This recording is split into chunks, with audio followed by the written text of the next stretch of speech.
ഇന്നലെ ഈ വാർത്ത ശ്രദ്ധയിൽപ്പെട്ടതിനെ തുടർന്ന് തന്നെ പ്രാഥമിക അന്വേഷണം നടത്തുന്നതിന് നിർദ്ദേശം നൽകിയിരുന്നു. അതിന്റെ അടിസ്ഥാനത്തിൽ പ്രാഥമിക അന്വേഷണ റിപ്പോർട്ട് DMEക്ക് ലഭിച്ചിട്ടുണ്ട്. വളരെ വേദനയുണ്ടാക്കുന്ന ഒരു സംഭവമാണ്, ഒരിക്കലും ഉണ്ടാകാൻ പാടില്ലാത്തൊരു സംഭവമാണ്. അപ്പോൾ ഈ പ്രാഥമിക റിപ്പോർട്ടിന്റെ അടിസ്ഥാനത്തിൽ വിശദമായിട്ടുള്ള വിദഗ്ധ ഡോക്ടേഴ്സ് ഇത് അന്വേഷിക്കുന്നതിന് വേണ്ടിയിട്ടുള്ള വിദഗ്ധ സമിതി രൂപീകരിക്കാൻ DMEയോട് ആവശ്യപ്പെട്ടിരുന്നു. അപ്പോൾ അതിന്റെ അടിസ്ഥാനത്തിൽ ഡയറക്ടർ മെഡിക്കൽ എഡ്യൂക്കേഷൻ തിരുവനന്തപുരത്തു നിന്നും കോട്ടയത്തു നിന്നൊക്കെയുള്ള ഡോക്ടേഴ്സിനെ ഉൾപ്പെടുത്തി ഒരു ടീം ആലപ്പുഴ മെഡിക്കൽ കോളേജിലേക്ക് തിരിച്ചിട്ടുണ്ട്. അപ്പോൾ അവരിന്ന് തന്നെ അതിന്റെ അന്വേഷണം നടത്തി എത്രയും പെട്ടെന്ന് റിപ്പോർട്ട് സമർപ്പിക്കുന്നതിന് വേണ്ടിയിട്ടാണ് നിർദ്ദേശിച്ചിട്ടുള്ളത്. ആ റിപ്പോർട്ടിന്റെ അടിസ്ഥാനത്തിൽ നിയമപരമായി സ്വീകരിക്കേണ്ട എല്ലാ നടപടികളും സ്വീകരിക്കും. അതിൽ യാതൊരു ദാക്ഷിണ്യവും ഉണ്ടാകില്ല. അതോടൊപ്പം തന്നെ ഈ റിപ്പോർട്ട് പോലീസിന് കൈമാറുകയും ചെയ്യും. അതായത് ഈ റിപ്പോർട്ടിൽ പോലീസിന്റെ ഭാഗത്ത് നിന്ന് കുറേ വർഷങ്ങൾക്ക് മുൻപുണ്ടായ ഒരു സംഭവം ആണ്. ചില കാര്യങ്ങൾ പോലീസ് അന്വേഷിക്കേണ്ടതായിട്ടുണ്ട്. അത് മാത്രമല്ല, നിയമപരമായ നടപടികൾ സ്വീകരിക്കുമ്പോൾ അത് ആ നിലയിൽ പോകേണ്ടതായിട്ടുമുണ്ട്. അപ്പോൾ അത് പോലീസിനും അത് കൈമാറുന്നതായിരിക്കും. വകുപ്പ് എന്നുള്ള നിലയിൽ സ്വീകരിക്കേണ്ടതായിട്ടുള്ള നടപടികൾ അപ്പോൾ അന്വേഷണ വിധേയമായി ഇതിൽ ഉൾപ്പെട്ടിട്ടുള്ള ആരൊക്കെയാണ് റിട്ടയർ ചെയ്ത് പോയിട്ടുള്ളത്, ഇപ്പോൾ സർവീസിൽ ആരെങ്കിലും ഉണ്ടോ, അപ്പോൾ ഇത് പരിശോധിച്ച് സർവീസിലുള്ളവരെ അന്വേഷണ വിധേയമായിട്ട് സസ്പെൻഡ് ചെയ്യുന്നതിന് വേണ്ടിയിട്ടുള്ള നിർദ്ദേശവും നൽകിയിട്ടുണ്ട്. അപ്പോൾ രാവിലെ തന്നെ ഡോക്ടേഴ്സ് അവിടേക്ക് തിരിച്ചിട്ടുണ്ട്, വണ്ടാനം മെഡിക്കൽ കോളേജിലേക്ക് പോയിട്ടുണ്ട്. ഞാൻ ഈ വ്യക്തിയുടെ മകനുമായിട്ട് സംസാരിച്ചിരുന്നു. ശ്രീമതി ഉഷ ജോസഫിന്റെ മകനുമായിട്ട് ഞാൻ സംസാരിച്ചിരുന്നു. അപ്പോൾ വിവരങ്ങൾ ഞാൻ നേരിട്ട് ചോദിച്ചറിഞ്ഞു. അപ്പോൾ അതിന്റെ അടിസ്ഥാനത്തിൽ ഇന്നലെ എടുത്ത റിപ്പോർട്ടിന്റെയും അടിസ്ഥാനത്തിൽ ഈ അവിടെ നിന്ന് നമുക്ക് ലഭിച്ച രേഖകൾ 10/5/2021 അവിടെ അഡ്മിറ്റ് ചെയ്തതായിട്ട് കാണുന്നത്. 12/5/2021 സർജറി നടന്നതായിട്ടാണ് കാണുന്നത്. 15-ാം തീയതി ഡിസ്ചാർജ് ചെയ്തു. അപ്പോൾ കുടുംബവുമായിട്ട് സംസാരിച്ചു. അപ്പോൾ അതിനു മുൻപ് ഈ ഡോക്ടറെ വീട്ടിൽ പോയി കണ്ടിട്ടുണ്ട് എന്നുള്ളതാണ് കുടുംബ അംഗങ്ങൾ പറഞ്ഞത്. മകൻ പറഞ്ഞത് പലതവണ വീട്ടിൽ പോയി ഡോക്ടറെ കണ്ടു എന്നുള്ളതും പറഞ്ഞു. അപ്പോൾ അക്കാര്യങ്ങൾ ഉൾപ്പെടെ കൃത്യമായിട്ട് അന്വേഷിക്കുകയും അന്വേഷണത്തിന്റെ അടിസ്ഥാനത്തിൽ ഒരു തരത്തിലുമുള്ള ഒരു ദാക്ഷിണ്യം ഇതിൽ ഉണ്ടാവില്ല എന്നുള്ളത് വളരെ കർശനമായിട്ടുള്ള ഒരു കാര്യമാണ്. അത് ഉറപ്പാക്കപ്പെടും.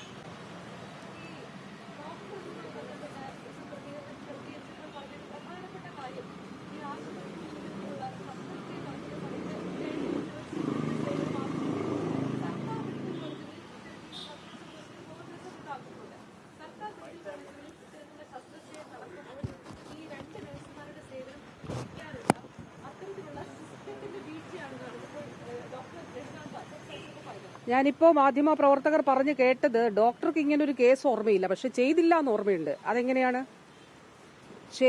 ഇങ്ങനെ ഒരു കേസ് നടന്നിട്ടില്ല, ഞാൻ നടത്തിയിട്ടില്ല എന്ന് പറയുന്നു, പക്ഷെ ഈ കേസ് ഓർമ്മയില്ല. അത് എങ്ങനെയാണ് സാധ്യമാവുക? ഇതേ ഡോക്ടറെ തന്നെ വീട്ടിൽ പോയി കണ്ടതായിട്ട് മകൻ പറയുന്നു. ശ്രീമതി ഉഷ ജോസഫിന്റെ മകൻ പറയുന്നു പല തവണ ഈ ഡോക്ടറെ വീട്ടിൽ പോയി കണ്ടിട്ടുണ്ട്. അപ്പോ നോൺ പ്രാക്ടീസിങ് അലവൻസ് വാങ്ങിക്കുന്ന ഡോക്ടേഴ്സ് വീട്ടിൽ പ്രാക്ടീസ് ചെയ്യുന്നു എന്നുള്ളതാണല്ലോ. അങ്ങനെ ഒരു ഡോക്ടറെ വീട്ടിൽ പോയി കണ്ടിട്ട് അതായത് സർജറിക്ക് വേണ്ടിയിട്ടാണ്. ഇതുൾപ്പെടെയുള്ള കാര്യങ്ങൾ അന്വേഷിക്കും. ഇനി ചോദിച്ച കാര്യത്തിലേക്ക്, ലോകാരോഗ്യ സംഘടനയുടെ ഗൈഡ് ലൈൻ ആണ്. ഇനി അങ്ങനെ ഒരു സ്ക്രബ് നഴ്സ് ഇല്ലാതെ ആരൊക്കെയാണിത്? ഈ ലോകാരോഗ്യ സംഘടനയുടെ ഗൈഡ് ലൈൻ ആണ് ഈ എല്ലാവരും ഫോളോ ചെയ്യുന്നത്. അപ്പൊ അതിന്റെ അടിസ്ഥാനത്തിൽ ഒരു സർജറി തുടങ്ങുന്നതിന് മുമ്പ് അതിനൊരു പ്രൊസീജിയറുണ്ട്. ആ പ്രൊസീജിയർ സ്ക്രബ് നഴ്സ് ഉത്തരവാദിത്തപ്പെട്ട ആളാണ്, ഡോക്ടർ ഉത്തരവാദിത്തപ്പെട്ട ആളാണ്. അപ്പൊ സ്ക്രബ് നഴ്സ് ഇല്ലാതെ ഒരു സർജറി നടക്കില്ല, ഒരിടത്ത് നടക്കില്ല. ഗവൺമെന്റ് മെഡിക്കൽ കോളേജുകളിൽ ഈ സംവിധാനങ്ങളോട് തന്നെയാണ് പ്രവർത്തിക്കുന്നത്. സ്ക്രബ് നഴ്സിന്റെ ഉത്തരവാദിത്തമാണ് എന്തൊക്കെ എക്യുപ്മെന്റ്സ് ഇതിനകത്തുണ്ട് എന്നുള്ളത്, ആ കാര്യങ്ങൾ പരിശോധിക്കുക. ഡോക്ടറും ഇത് നോക്കണം. ഇത് ഡോക്ടറിന്റെ മെൻഷൻ ചെയ്യേണ്ട ആവശ്യമാണ്. സ്ക്രബ് നഴ്സ് ഇത് ചെയ്യുന്ന കാര്യങ്ങൾ അതിന്റെ ഉത്തരവാദിത്വം ഡോക്ടറിന്റെ കൂടിയാണ്. സർജറിക്ക് ശേഷവും ഡോക്ടറുടെ ഉത്തരവാദിത്വമുണ്ട്, അതിനുശേഷം ആ നഴ്സിന്റെ ഉത്തരവാദിത്വമുണ്ട്. അപ്പൊ ഉത്തരവാദിത്തങ്ങളിൽ നിന്ന് ഒഴിഞ്ഞു മാറാൻ ഏറ്റവും എളുപ്പം പറയാവുന്ന കാര്യമാണല്ലോ ഇത്. ഏറ്റവും എളുപ്പം പറയാവുന്ന കാര്യം. അങ്ങനെയാണെങ്കിൽ എങ്ങനെ അവ സർജറി നടത്തി? അത് ആ ഒരു സ്ക്രബ് നഴ്സ് അവിടെ ഇല്ല എങ്കിൽ ഏറ്റവും എളുപ്പം പറയാവുന്ന കാര്യമാണ്. ഇവിടെ നേഴ്സില്ല. അങ്ങനെ സ്ക്രബ് നേഴ്സ് ഇല്ല എങ്കിൽ എങ്ങനെ ഒരു സർജറി അവർ അന്ന് നടത്തി? എങ്ങനെ ആ പ്രൊസീജിയർ അവർ നടത്തി? അങ്ങനെ നടത്താൻ കഴിയില്ലല്ലോ. മെഡിക്കൽ കോളേജുകളിൽ ഈ പ്രൊസീജിയറുകൾ നടക്കുമ്പോൾ പ്രോട്ടോകോൾ അനുസരിച്ചിട്ടുള്ള ആളുകൾ അവിടെ ഉണ്ട് എന്നുള്ളത് ഉറപ്പാക്കി തന്നെയാണ് ചെയ്യുന്നതും ചെയ്യേണ്ടതും. ചെയ്തില്ലെങ്കിൽ ചെയ്യുന്ന ആളുകളുടെ ഉത്തരവാദിത്തമാണ്. അതിൽ വീഴ്ച സംഭവിച്ചിട്ടുണ്ടെന്നാണ് പറയുന്നത്. അതിലും ഗൗരവതരമാണ്. അത് പറഞ്ഞത്. കാരണം പ്രോട്ടോകോൾ പ്രകാരം, ഗൈഡ് ലൈൻ പ്രകാരം, WHO പ്രോട്ടോകോൾ പ്രകാരം ആ സ്ക്രബ് നഴ്സ് ഉൾപ്പെടെയുള്ളവർ അവിടെ ഉണ്ടാകണം. ഉണ്ടായേ മതിയാവുകയുള്ളൂ. അപ്പോൾ അങ്ങനെ ഇല്ലാതെ ഒരു ഡോക്ടർ സർജറി നടത്തുമോ? അങ്ങനെയാണെങ്കിൽ എങ്ങനെയാ അത് നടത്തിയത്? അത് തന്നെ ഏറ്റവും ഗുരുതരമായിട്ടുള്ള ഒരു വിഷയമാണ്. അത് മറ്റൊരു വിഷയത്തിലേക്കാണ് ആ വാക്കുകൾ കൊണ്ടെത്തിക്കുന്നത്. അതിന് ഉത്തരം പറയേണ്ടതായിട്ട് വരും. കാരണം അത് ജനറൽ അനസ്തേഷ്യ നൽകുന്ന അല്ലെങ്കിൽ അങ്ങനെയുള്ള ഒരു കേസിൽ അങ്ങനെ ഒരു സ്ക്രബ് നഴ്സോ ഇല്ലാതെ തന്നെ ഇവിടെ അത് പ്രൊസീജിയർ ചെയ്തു എന്ന് പറഞ്ഞാൽ അതൊരു കാലത്ത് സംഭവിക്കുന്ന കാര്യമല്ല. അത് അങ്ങനെ ഏതെങ്കിലും OT-യിൽ ഉണ്ടായിട്ടുണ്ടെങ്കിൽ ചെയ്ത ആ ആളുകളുടെ ഉത്തരവാദിത്തമായിട്ട് വരും. അത് അതിലും ഗുരുതരമായിട്ടുള്ള കാര്യമാണ്. അപ്പോൾ അതൊക്കെ ഡോക്ടേഴ്സിന് അറിയാം. ഇത് ആ നിലയിലൊന്നും അല്ല. മെഡിക്കൽ കോളേജിൽ ഉൾപ്പെടെ എല്ലാ സംവിധാനങ്ങളും ഉണ്ട്. അങ്ങനെയാണ് ഇത് നടക്കുന്നത്. പിന്നെ എളുപ്പം പറയാനുള്ള കാര്യമല്ലേ, വീട്ടിൽ പോയി കണ്ടു, പല പ്രാവശ്യം കണ്ടു, പക്ഷെ ആളെ ഓർമ്മയില്ല, കേസ് ചെയ്തിട്ടില്ല എന്നുള്ളത് ഓർമ്മയുണ്ട്. ഇതൊന്നും നമുക്ക് വിശ്വസിക്കാൻ കഴിയുന്ന ഒരു കാര്യമല്ല. ആ കുടുംബം പറയുന്നതാണ് ഞാൻ വിശ്വസിക്കുന്നത്. അപ്പോൾ അതിന്റെ അടിസ്ഥാനത്തിൽ ഈ ഒരു ഘട്ടത്തിൽ കർശനമായിട്ടുള്ള നടപടികൾ ഉറപ്പാക്കാൻ നിയമ നടപടികൾ തന്നെ സ്വീകരിക്കും. അതുകൊണ്ടാണ് ആരോഗ്യവകുപ്പ് സ്വീകരിക്കേണ്ട നടപടികൾ ആരോഗ്യവകുപ്പ് സ്വീകരിക്കും. അത് എത്ര വർഷങ്ങൾക്ക് മുൻപുള്ള കേസാണെങ്കിലും, ഇപ്പോ മറ്റൊരു കേസ് ഉണ്ടായത് 2017 അപ്പോൾ അത് UDF കാലത്താണെങ്കിലും LDF കാലത്താണെങ്കിലും ഏത് കാലത്താണെങ്കിലും ജനങ്ങളെ സംബന്ധിച്ചിടത്തോളം ഇത്തരത്തിലുള്ള ആ ഒരു ബുദ്ധിമുട്ട് ഉണ്ടാകുന്നത് ഒരു കാരണവശാലും അംഗീകരിക്കാൻ കഴിയുന്ന ഒരു കാര്യമല്ല. അപ്പൊ അതിൽ നിയമപരമായി സ്വീകരിക്കേണ്ട എല്ലാ നടപടികളും സ്വീകരിക്കും. ഈ അടുത്ത കാലത്തായിട്ട് ഡോക്ടർ രാവിലെ പറഞ്ഞ 50 വർഷം ഈ പത്രിക ഭയംകൂടിൽ ഇരുന്നാൽ പോലും അത് പ്രശ്നമുള്ള കാര്യമല്ല, രോഗിക്ക് അത് ബാധിക്കില്ലെന്ന് വളരെ നിസ്സാരവൽക്കരിച്ച് പറഞ്ഞു. ഒരു കാരണവശാൽ പറയാൻ പാടില്ലാത്ത സ്വന്തം അനുഭവത്തിലൊന്ന് വരട്ടെ. സമ്മതിക്കോ? ഇവർ സമ്മതിക്കോ? സ്വന്തം അനുഭവത്തിൽ ഇതുപോലെ ഒരു പ്രശ്നം ഉണ്ടായാൽ, ഈ പറയുന്ന വ്യക്തികളുടെ അനുഭവത്തിൽ ഈ പ്രശ്നം ഉണ്ടായാൽ സമ്മതിക്കോ? അതിനനുവദിക്കോ? എന്തായിരിക്കും ഇവിടുത്തെ സ്ഥിതി?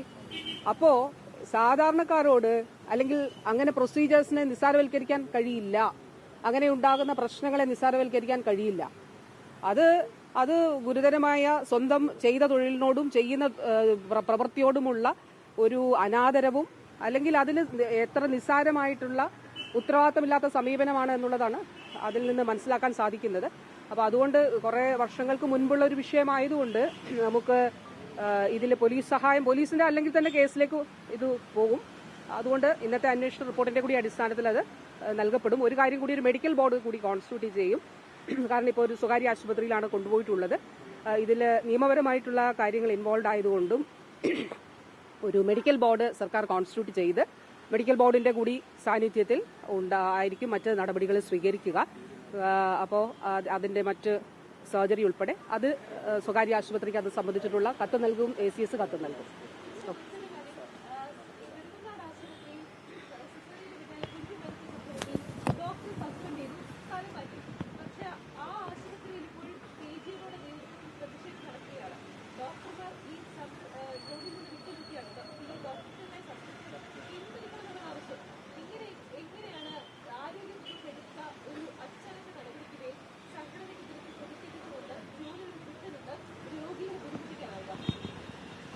നോക്കൂ, ഇങ്ങനെയുള്ള കേസുകളിൽ നമ്മളിപ്പോ സർക്കാർ കർശനമായ നടപടി സ്വീകരിച്ചിട്ടുണ്ട്. ഇപ്പോൾ ഒരു സമീപകാലത്തുള്ള ഒരു കേസിൽ KAT പറഞ്ഞു ഈ സർക്കാർ സസ്പെൻഷൻ പിൻവലിക്കുന്നതിനെ കുറിച്ച് ആലോചിക്കണം. സർക്കാർ നിലപാടെടുത്ത് ഒരു കാരണവശാലും പിൻവലിക്കില്ല എന്നുള്ള നിലപാടെടുത്തു.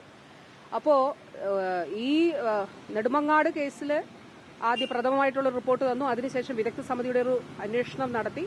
അവിടെ നിന്ന് ലഭ്യമായ റിപ്പോർട്ടുകളുടെ അടിസ്ഥാനത്തിലും അന്വേഷണ വിധേയമായിട്ടും സ്വീകരിച്ച നടപടിയാണ്.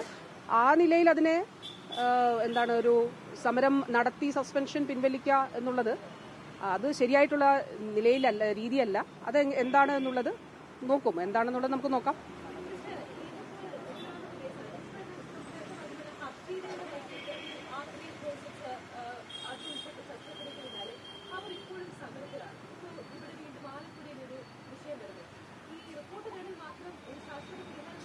ഹർഷിനയുടെ കേസ് റിപ്പോർട്ട് തേടൽ മാത്രമാണോ ഉണ്ടായേ? ഹർഷിനയുടെ കേസ് എന്നുണ്ടായതാണ്?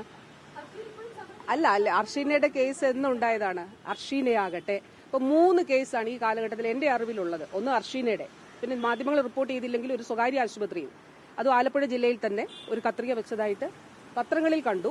3-മത്തേത് ഈ വണ്ടാനം മെഡിക്കൽ കോളേജിൽ. ഹർഷീനയുടെ വിഷയം, ഹർഷീന 2017 അവസാനമായിട്ട് സിസേറിയൻ ചെയ്തത്. അപ്പോ ഹർഷീന പറഞ്ഞ കാര്യം അത് അതിനു മുൻപാണോ 2017 2014 17 അറിയില്ല എന്നാണ് ആദ്യം ഡോക്ടർമാർ പറഞ്ഞത്.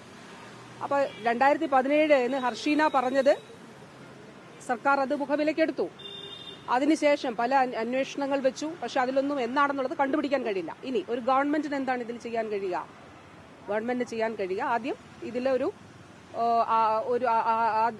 മന്ത്രിസഭയിലേക്ക് ഈ ഒരു വിഷയം കൊണ്ടുവന്നിട്ട്, ഞാൻ കോഴിക്കോട് പോയതിനു ശേഷം സ്വീകരിച്ച 2 നടപടികളാണ്.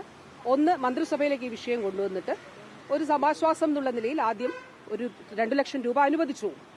അത് മന്ത്രിസഭാ യോഗത്തിന്റെ തീരുമാനമാണ്. 2, എന്താണ്, പോലീസിന് ഇത് കൈമാറുക എന്നുള്ളതാണ്. പോലീസിന് കൈമാറി പിന്നെ അടുത്ത വകുപ്പിലേക്ക് വന്ന കാര്യം എന്താണ്? ഈ ആരോഗ്യ പ്രവർത്തകരെ, ഇൻവോൾവ് ആയിട്ടുള്ള ആരോഗ്യ പ്രവർത്തകരെ പ്രോസിക്യൂട്ട് ചെയ്യുന്നതിനുള്ള അനുവാദം വകുപ്പിന്റെ തേടി. ആ അനുവാദം സർക്കാർ കൊടുത്തു. അതായത് 2-3 അന്വേഷണങ്ങൾക്ക് ശേഷം ഈ കത്രികയുടെ എന്നാണെന്നുള്ളതൊന്നും നിശ്ചയിക്കാൻ കഴിയാത്ത നിലയിൽ ഉള്ള ഒരു സാഹചര്യത്തിൽ വകുപ്പിന്റെ അന്വേഷണത്തിന് പരിമിതി ഉള്ളതുകൊണ്ട് മറ്റ് നടപടികൾ സ്വീകരിക്കേണ്ടതുകൊണ്ടും പോലീസിലേക്ക് കൈമാറുകയാണ് ഉണ്ടായത്. പോലീസ് ആരോഗ്യ പ്രവർത്തകരെ പ്രോസിക്യൂട്ട് ചെയ്യാൻ അനുമതി തേടി. അത് 2-മത്തെ കാര്യം. അതിൽ അനുവാദം നൽകി. ഇപ്പോൾ കേസ് നടക്കുകയാണ്. ആ കേസിന്റെ അടിസ്ഥാനത്തിൽ ബാക്കി കേസിന്റെ ബഹുമാനപ്പെട്ട കോടതി എന്ത് തീരുമാനിക്കുന്നോ അതിൽ നടപടി സ്വീകരിക്കും എന്നുള്ളതാണ്. അപ്പൊ കൃത്യമായി ഈ കാലഘട്ടം നിങ്ങൾ നോക്കുക. ഇപ്പോ ഞാൻ കഴിഞ്ഞ ദിവസം നിയമസഭയിൽ തന്നെ പറഞ്ഞിരുന്നു, അത് UDF കാലമാണെങ്കിലും LDF കാലമാണെങ്കിലും ഇത്തരത്തിലുള്ള വീഴ്ചകൾ ഉണ്ടാകുമ്പോൾ അതിൽ കൃത്യമായിട്ട് ഇടപെട്ടുകൊണ്ട് തന്നെയാണ് മുന്നോട്ട് പോകുന്നത്. ആ ഇടപെട്ട് നടപടി സ്വീകരിച്ചാണ് മുന്നോട്ട് പോകുന്നത്. ഇപ്പൊ 2017 കോഴിക്കോടുണ്ടായ സംഭവമാണെങ്കിലും ഇപ്പോ ഈ 5 വർഷങ്ങൾക്ക് മുൻപ് ആലപ്പുഴയിൽ ഉണ്ടായ സംഭവം ആണെങ്കിലും ഇതില് സർക്കാരിന് ഒരു നിലപാടേ ഉള്ളൂ. ഇത് സാധാരണക്കാരെ സംബന്ധിച്ചിടത്തോളം അത് അനുഭവിക്കുന്ന ആൾക്ക് മാത്രമേ അത് മനസ്സിലാവുകയുള്ളൂ. ഒന്ന് ആലോചിച്ച് നോക്കിയേ, നമ്മള് അത്രയും വേദന ഒരാൾ സഹിച്ചുകൊണ്ട് മുന്നോട്ട് പോകുമ്പോൾ അതിൽ ഉത്തരവാദികളായവർ അവിടെ ഇരുന്നാലും കുഴപ്പമില്ല എന്ന് പറയുന്നൊരു സ്ഥിതി, അത് തീർത്തും നിരുത്തരവാദപരമായിട്ടുള്ളൊരു കാര്യമാണ്. അതില് സർക്കാരിനെ സംബന്ധിച്ചിടത്തോളം വകുപ്പ് സ്വീകരിക്കേണ്ട നടപടികൾ എന്തൊക്കെയാണ് അത് സ്വീകരിക്കും. അതുകൊണ്ടാണ് ഞാൻ പറഞ്ഞത് ഇന്നലെ തന്നെ പ്രഥമ വിവരം എന്താണെന്നുള്ളത് പ്രാഥമിക അന്വേഷണ റിപ്പോർട്ട് തേടി. അതിന്റെ അടിസ്ഥാനത്തിൽ ഇന്നിപ്പോൾ ഡോക്ടേഴ്സ് അവിടേക്ക് പോയിട്ടുണ്ട്. ഇതിൽ കുറച്ച് കാര്യങ്ങൾ ഇന്നത്തെ റിപ്പോർട്ടിന്റെ കൂടി അടിസ്ഥാനത്തിൽ പോലീസ് കൂടി ഇത്രയും വർഷങ്ങൾക്ക് മുൻപുള്ള കാര്യം പണം കൊടുത്തായി പറയുന്നുണ്ട്. പ്രൈവറ്റ് പ്രാക്ടീസ് നടത്തുമ്പോൾ അവിടെ പോയി കണ്ടതായിട്ട് പറയുന്നുണ്ട്. ഇനി ഓപ്പറേഷൻ തിയേറ്ററിലെ പ്രൊസീജിയേഴ്സിൽ പ്രശ്നങ്ങൾ ഉണ്ടായിട്ടായിട്ട് കാണുന്നു. അപ്പൊ ഇതെല്ലാം വ്യക്തികൾക്കുണ്ടാകുന്ന പ്രശ്നങ്ങളാണല്ലോ. ഇതൊക്കെ ആ ആരോഗ്യ പ്രവർത്തകർക്കുണ്ടാകുന്ന പ്രശ്നങ്ങളാണ്. സർക്കാരിനെ സംബന്ധിച്ചിടത്തോളം നമ്മൾ അടിസ്ഥാന സൗകര്യങ്ങൾ ഒരുക്കുക, ഇതിന് വേണ്ടിയിട്ടുള്ള ക്രമീകരണങ്ങൾ ചെയ്യുക, HR അവിടെ ഉണ്ടാകുക എന്നുള്ളത് ഉറപ്പാക്കുക. ഇതെല്ലാം നമ്മൾ ചെയ്തു കഴിയുമ്പോൾ ഇങ്ങനെ ഉണ്ടാകുന്ന വീഴ്ചകൾ ഇൻഡിവിജ്വൽസിനുണ്ടാകുന്ന വീഴ്ചയാണ്. അങ്ങനെ ഉണ്ടാകാൻ പാടില്ല എന്നുള്ളതാണ്. വ്യക്തികൾക്കുണ്ടാകുന്ന വീഴ്ചയാണ്. ആ വ്യക്തികൾക്കുണ്ടാകുന്ന വീഴ്ചകളിൽ അതിൽ നടപടി സ്വീകരിച്ച് തന്നെ മുന്നോട്ട് പോകും. അതിൽ കർശനമായിട്ടുള്ള നിയമ നടപടികൾ സ്വീകരിക്കും. ഈ കേസിലും അങ്ങനെ തന്നെയാണ്. അതിൽ കൃത്യമായി ഇന്ന് തന്നെ മണിക്കൂറുകൾക്കകം തന്നെ ആ റിപ്പോർട്ട് നൽകണമെന്നുള്ളത് പറഞ്ഞിട്ടുണ്ട്. അത് ബാക്കി കാര്യങ്ങൾ പോലീസിന് കൈമാറുകയും ചെയ്യും. ലോകത്തെവിടെയായാലും ഏത് സമയത്തും 24 വാർത്തകളും ഓഗ്മെന്റഡ് റിയാലിറ്റി പാക്കേജുകളും എക്സ്പ്ലെയിനറുകളും വിശദമായി കാണാൻ ഞങ്ങളുടെ YouTube ചാനൽ നിങ്ങൾക്ക് സബ്സ്ക്രൈബ് ചെയ്യാം.